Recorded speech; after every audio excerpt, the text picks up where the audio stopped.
दिलचस्प पहेली पर बात करते हैं। हम्म। एक तरफ तो हम सुनते हैं कि भारत दुनिया की सबसे तेजी से बढ़ती अर्थव्यवस्थाओं में से एक है। हर तरफ 7% ग्रोथ की बात हो रही है। जी बिल्कुल। लेकिन फिर जब हम खुशहाली या लैंगिक समानता जैसे पैमानों को देखते हैं तो हमारी रैंकिंग कई छोटे देशों से भी काफी नीचे होती है। ये कैसे हो सकता है? और यही आज की हमारी चर्चा का सबसे दिलचस्प सवाल है ना? क्या तेज रफ्तार से बढ़ती जीडीपी ही असल में तरक्की का पैमाना है? हाँ, आज हम कुछ बहुत अच्छे अकादमिक नोट्स और लेक्चर से मिली जानकारी के आधार पर इसी विरोधाभास की गहराई में उतरेंगे। ये दो शब्द हैं, आर्थिक वृद्धि यानी इकोनॉमिक ग्रोथ, और आर्थिक विकास, इकोनॉमिक डेवलपमेंट। बिल्कुल सुनने में एक जैसे लगते हैं, पर इनकी दुनिया बिल्कुल अलग है। और मुझे लगता है कि इसी पहेली को सुलझाने के लिए हमें सबसे पहले इन दो शब्दों का फर्क ही समझना होगा। तो चलिए शुरू करते हैं। जी, शुरुआत उस शब्द से करते हैं जो हम हर रोज अखबारों में पढ़ते हैं, आर्थिक वृद्धि या इकोनॉमिक ग्रोथ। आखिर इसका असली मतलब क्या है? देखिए, इसे समझने का सबसे आसान तरीका है इसे सिर्फ आंकड़ों की तरह देखना। सिर्फ नंबर्स? हाँ बिल्कुल। जब हम कहते हैं कि देश की इकोनॉमिक ग्रोथ मान लीजिए 7% है, तो इसका सीधा सा मतलब है कि पिछले साल से ज्यादा चीजें बनी? बस पिछले साल के मुकाबले इस साल देश में कुल 7% ज्यादा सामान और सेवाएं बनी हैं। ये पूरी तरह से एक मात्रात्मक चीज है, मतलब क्वांटिटेटिव। बस नंबर्स की बात हो रही है। मतलब देश की तिजोरी में पैसा ज्यादा आ रहा है, फैक्ट्रियां ज्यादा उत्पादन कर रही हैं, कंपनियां ज्यादा कमा रही हैं। ये तो अच्छी बात है। हाँ बिल्कुल अच्छी बात है। लेकिन यहीं पर कहानी का दूसरा और शायद ज्यादा जरूरी हिस्सा आता है, आर्थिक विकास यानी इकोनॉमिक डेवलपमेंट। इसे एक उदाहरण से समझते हैं। मान लीजिए आपकी सैलरी डबल हो गई, ये आपकी आर्थिक वृद्धि है। वाह, ये तो शानदार है ना? लेकिन अगर उस डबल सैलरी के लिए आपको दिन में 18 घंटे काम करना पड़ रहा है, आपकी सेहत खराब हो रही है, परिवार के लिए बिल्कुल समय नहीं है, और आप पहले से ज्यादा तनाव में हैं। हाँ, तो क्या आपका विकास हुआ? नहीं, पैसा तो आया, बस जिंदगी की क्वालिटी गिर गई। अब मुझे समझ आया, तो देश के साथ भी बिल्कुल यही होता है। बिल्कुल यही। आर्थिक विकास सिर्फ देश की तिजोरी नहीं देखता, वो देश के नागरिकों की जिंदगी को देखता है। अच्छा। क्या लोगों को बेहतर स्वास्थ्य सेवाएं मिल रही हैं? क्या उनके बच्चे अच्छे स्कूलों में जा पा रहे हैं? क्या समाज में असमानता कम हो रही है? विकास इन सभी गुणात्मक यानी क्वालिटेटिव चीजों का नाम है। तो इसका मतलब ये हुआ कि इकोनॉमिक ग्रोथ एक मतलब शॉर्ट टर्म चीज हो सकती है, जैसे किसी तिमाही के अच्छे नतीजे। सही कहा। लेकिन डेवलपमेंट एक लंबी कहानी है जो दशकों में सामने आती है। ग्रोथ एक स्प्रिंट है और डेवलपमेंट एक मैराथन। बहुत संकीर्ण है, बस उत्पादन देखो। जबकि विकास का दायरा बहुत व्यापक है, जिसमें समाज का हर पहलू शामिल है। और इसीलिए इन्हें मापने के तरीके भी अलग अलग होंगे। हाँ बिल्कुल। ग्रोथ को हम जीडीपी या प्रति व्यक्ति आय जैसे आंकड़ों से माप लेते हैं, पर विकास को मापना इतना आसान नहीं। ठीक है, तो अगर विकास का लक्ष्य सिर्फ पैसा कमाना नहीं बल्कि लोगों की जिंदगी बेहतर करना है, हाँ, तो सवाल उठता है कि किसी देश को विकसित बनाता क्या है? कौन से इंजन हैं जो इस डेवलपमेंट की गाड़ी को आगे बढ़ाते हैं? ये बहुत जरूरी सवाल है। और दिलचस्प बात यह है कि इसके इंजन सिर्फ आर्थिक नहीं होते। हम इन कारकों को दो हिस्सों में बांट सकते हैं। अच्छा। पहले है आर्थिक कारक, मतलब इकोनॉमिक फैक्टर्स। इसमें आते हैं देश के प्राकृतिक संसाधन, जमीन, पानी, खनिज। फिर आता है पूंजी निर्माण, यानी देश में कितना निवेश हो रहा है, नई फैक्ट्रियां, नई सड़कें बन रही हैं या नहीं। एक मजबूत बैंकिंग सिस्टम भी शायद जरूरी होगा। बिल्कुल, वो तो इसकी रीढ़ है। लेकिन क्या ये आर्थिक कारक काफी हैं? मैंने कई ऐसे देशों के बारे में पढ़ा है जिनके पास तेल जैसे प्राकृतिक संसाधन तो मतलब भरे पड़े हैं, लेकिन वहां के लोगों का जीवन स्तर बहुत खराब है। सही बात है। तो जरूर कहानी में कुछ और भी होना चाहिए। और यहीं पर विकास की असली कहानी छिपी है। वो है गैर आर्थिक कारक, यानी नॉन इकोनॉमिक फैक्टर्स। ओके। और इसमें सबसे जरूरी चीज है मानव पूंजी, यानी हमारे देश के लोग। हमारे लोग? हाँ, वो कितने स्वस्थ हैं, कितने पढ़े लिखे हैं, उनके पास आज के जमाने का हुनर है या नहीं। आप दुनिया का सारा पैसा ले आइए, पर अगर आपके पास कुशल लोग नहीं हैं, तो विकास नहीं हो सकता। मतलब असली दौलत तो देश के लोग हैं। 100%। इसके अलावा देश में कानून का राज होना, एक सुरक्षित माहौल होना, ताकि लोग बिना डरे काम कर सकें, निवेश कर सकें, ये भी बहुत जरूरी है। तो दिया जाता है, ये बातें कागज पर नहीं दिखती, पर विकास की नींव यही बनाती हैं। तो ये साफ है कि विकास सिर्फ पैसों से नहीं होता। लेकिन इससे एक मुश्किल सवाल खड़ा होता है, अगर इसे जीडीपी जैसे एक नंबर से नहीं नाप सकते तो फिर कैसे पता चलेगा कि कोई देश असल में विकास कर रहा है या नहीं?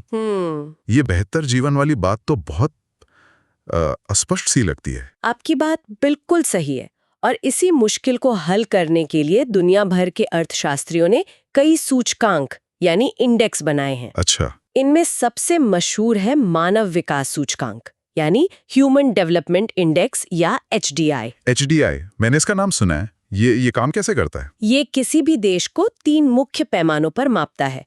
पहला, लंबा और स्वस्थ जीवन। मतलब लाइफ एक्सपेक्टेंसी? हाँ, उस देश में पैदा होने वाला बच्चा औसतन कितने साल जिएगा।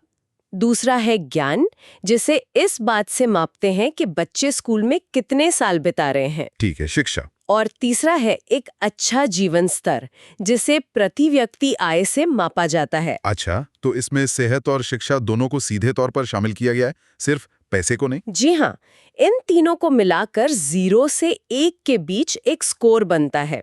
स्कोर जितना 1 के करीब होगा, देश का मानव विकास उतना ही बेहतर माना जाएगा। और ये अकेला सूचकांक नहीं होगा शायद? नहीं, बिल्कुल नहीं। एक और दिलचस्प इंडेक्स है असमानता समायोजित HDI। असमानता समायोजित, इसका क्या मतलब हुआ? इसका मतलब है कि ये देखता है कि देश में स्वास्थ्य, शिक्षा और आय का बंटवारा कितना बराबर है। अच्छा। हो सकता है किसी देश का HDI स्कोर बहुत अच्छा हो क्योंकि वहाँ कुछ लोग बहुत अमीर और स्वस्थ हैं, लेकिन एक बड़ा तबका गरीबी में जी रहा हो। ये इंडेक्स उस असमानता के लिए देश के स्कोर को कम कर देता है। ये हमें ज्यादा सच्ची तस्वीर दिखाता है। एक मिनट, मुझे यहाँ रोकना होगा। हमारे सूत्रों में सकल राष्ट्रीय खुशहाली यानी ग्रॉस नेशनल हैप्पीनेस का भी जिक्र है। जी। खुशहाली? हम अर्थव्यवस्था की बात कर रहे हैं और अचानक से खुशहाली? ये तो किसी फिलॉसफी क्लास जैसा लग रहा है। क्या ये वाकई एक आर्थिक पैमाना है? आपका सवाल बहुत वाजिब है और अक्सर लोग यही पूछते हैं। ये भूटान की दुनिया को एक अनूठी देन है। भूटान से? हाँ, उनका तर्क है कि सरकार का अंतिम लक्ष्य GDP बढ़ाना नहीं, बल्कि नागरिकों की खुशहाली बढ़ाना होना चाहिए। और उन्होंने इसे मापने का एक ढांचा भी बनाया है, जिसके 4 स्तंभ हैं: अच्छा शासन, पर्यावरण का संरक्षण, संस्कृति को बढ़ावा देना और टिकाऊ सामाजिक आर्थिक विकास। सुनने में तो बहुत अच्छा लगता है, लेकिन क्या खुशहाली को मापना संभव भी है? मतलब ये तो बहुत सब्जेक्टिव चीज है ना? कहीं ऐसा तो नहीं कि सरकारें मुश्किल आर्थिक सुधार करने के बजाय सिर्फ खुशहाली की बात करके अपनी जिम्मेदारियों से बच निकलें? ये एक बहुत बड़ा क्रिटिसिज्म है इसका, लेकिन इसका मकसद किसी को सटीक रैंक देना नहीं, बल्कि नीति निर्माताओं का ध्यान उन चीजों की तरफ खींचना है जो GDP के दायरे से बाहर है। अच्छा। इसी से प्रेरणा लेकर अब विश्व खुशहाली रिपोर्ट भी आती है, जो 6 कारकों को देखती है, जिसमें प्रति व्यक्ति GDP के साथ साथ सामाजिक समर्थन, उदारता और भ्रष्टाचार जैसी चीजें भी शामिल हैं। ये सब GDP से परे सोचने की कोशिशें हैं। ठीक है, तो अब हमारे पास एक तरह की जासूसी किट है। हमें ग्रोथ और डेवलपमेंट का फर्क पता है और हमारे पास HDI खुशहाली रिपोर्ट जैसे औजार भी हैं। जी। तो चलिए अपनी शुरुआती पहेली पर वापस चलते हैं, भारत। हाँ, अब असली मजा आएगा। पहले ग्रोथ के आंकड़े देखते हैं। ठीक है। हमारे सूत्रों के मुताबिक विश्व बैंक का अनुमान है कि भारत की अर्थव्यवस्था वित्त वर्ष 26 में 7.2% की दर से बढ़ेगी। संयुक्त राष्ट्र का अनुमान भी 6.6% के आसपास है। मतलब दुनिया की बड़ी अर्थव्यवस्थाओं में सबसे तेज रफ्तार। हाँ, बिल्कुल। कारण बताए जा रहे हैं देश में मजबूत खपत और बढ़ता हुआ सार्वजनिक निवेश। ये आंकड़े शानदार हैं। बिल्कुल, किसी भी भारतीय को ये सुनकर गर्व होगा। लेकिन अब हम अपनी जासूसी किट का इस्तेमाल करते हैं। चलिए HDI के लेंस से देखते हैं, वहां तस्वीर कैसी है। और यहीं पर कहानी का विरोधाभास सामने आता है। मानव विकास सूचकांक 2025 की रिपोर्ट में 193 देशों में भारत की रैंक लगभग 130वीं है। हमारा HDI मान 0.685 के आसपास है, जो हमें मध्यम मानव विकास की श्रेणी में रखता है। 130वीं?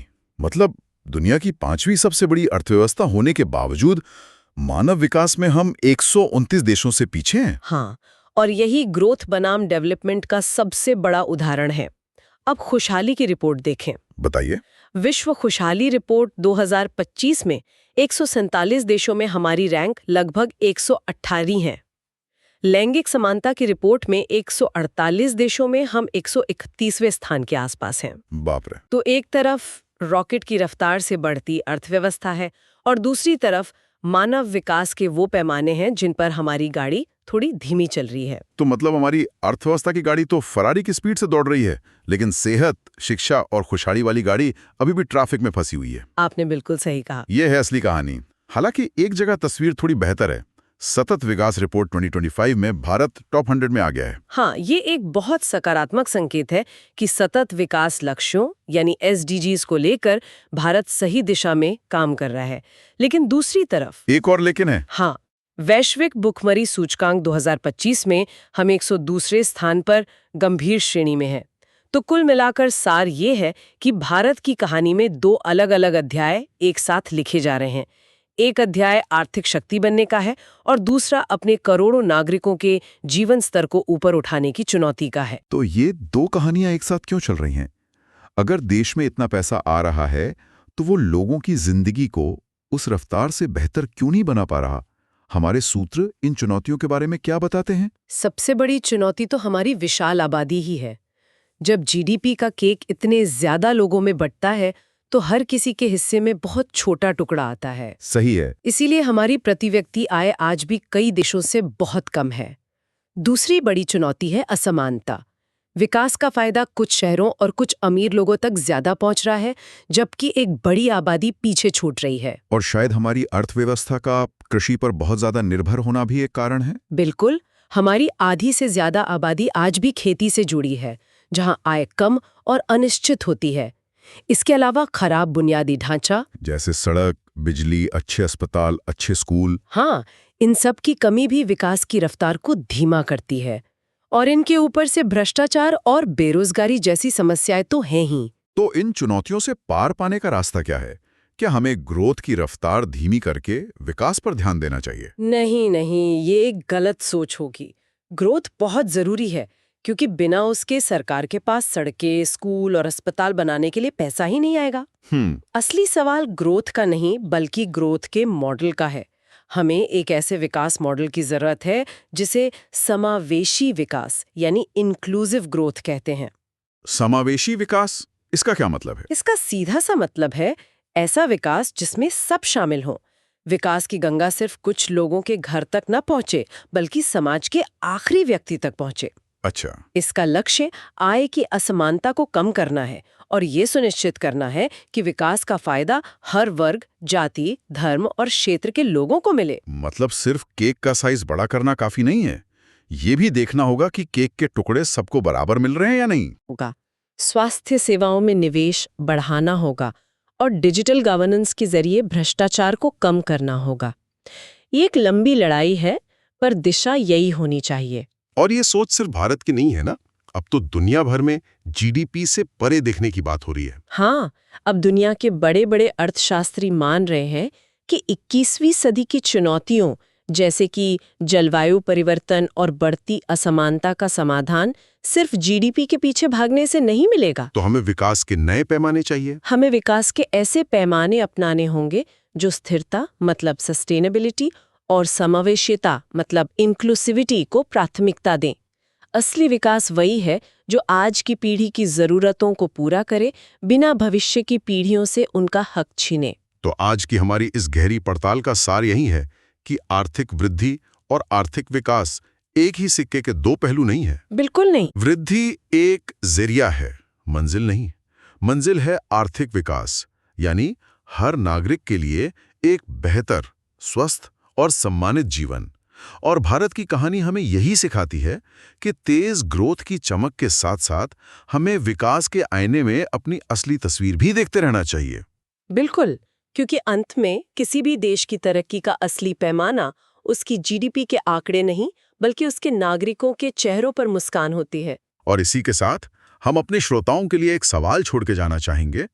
जैसा कि हमने देखा, दुनिया खुशहाली और स्थिरता जैसे GDP से परे के पैमानों की तरफ बढ़ रही है।